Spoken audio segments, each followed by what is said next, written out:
Kakinada RTC డిపోలో కార్మికులకు కార్మిక చట్టాలను ఖచ్చితంగా అమలు చేయాలని ఏఐటీయూసీ నాయకులు, ఆంధ్రప్రదేశ్ ప్రజా రవాణా ప్రభుత్వ డ్రైవర్ వెల్ఫేర్ అసోసియేషన్ ముఖ్య సలహాదారులు Peddireddy Satyanarayana, United workers association Kakinada depot కార్యదర్శి పిఎల్ రాజు పేర్కొన్నారు.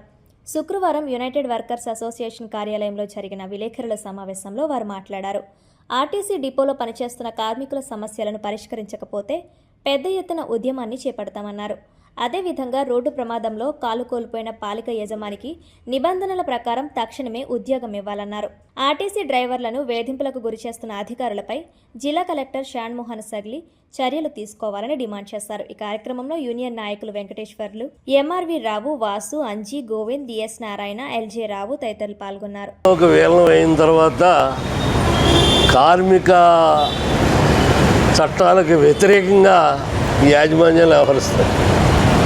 అంతకుముందు కార్పొరేషన్గా ఉన్నప్పుడు ఓ సిస్టమేటిక్గా నడిచే ఈ ఆర్టీసీ ఈవేళ ప్రభుత్వంలోకి ఏలైన తర్వాత ఏళ్లే ప్రభుత్వంలో ఉన్నతాధికారుల కింద వ్యవహరిస్తున్నారు ఆర్టీసీ అధికారులు. దాని మీద ఇప్పుడు మా వెంకటేశ్వర్లు కొన్ని మాటలు చెప్పాడు. కలెక్టర్ ఆఫీస్కి వెళ్ళినా కూడా ఎలా మార్చుతున్నారో, అతను కాలిపోయిన ఫోటో మార్చేసి ఇంకోటి పెట్టారంటే ఎలా ఉందంటే అలాంటి చర్యలు చేస్తున్నాం. దీన్ని ఏఐటీసీగా వ్యతిరేకిస్తున్నాం. నేను ఆర్టీసీలో చేసి డ్రైవర్గా రిటైర్ అయ్యాను 2008లో. అప్పుడు దాకా ఉన్న పరిపాలనా విధానం ఆ తర్వాత నుంచి కుంటుపడిపోయి కార్మికుల మీద వేధింపు చర్యలు జరుగుతున్నాయి. నా పేరు పిఎల్ రాజు, యునైటెడ్ వర్కర్స్ యూనియన్ కార్యదర్శిని. మొన్న కలెక్టరేట్లో నేను అవినీతి మీద కాకినాడలో ఫిర్యాదు చేసింది నమోదు కాలేదని చెప్పేసి మీడియా మిత్రుల ద్వారాగా తెలియజేయడం జరిగింది. దాని మీద డిపో మేనేజర్ గారు, ఏదైతే కాకినాడ డిపో మేనేజర్ గారు ఉన్నారో దాని మీద ఆయన ఒక కౌంటర్ ఇస్తూ చెప్పాడు, నిబంధనల ప్రకారమే మేము చర్యలు తీసుకుంటున్నాం తప్ప రూల్స్ వ్యతిరేకించలేదు అనేది ఆయన యొక్క వాదన.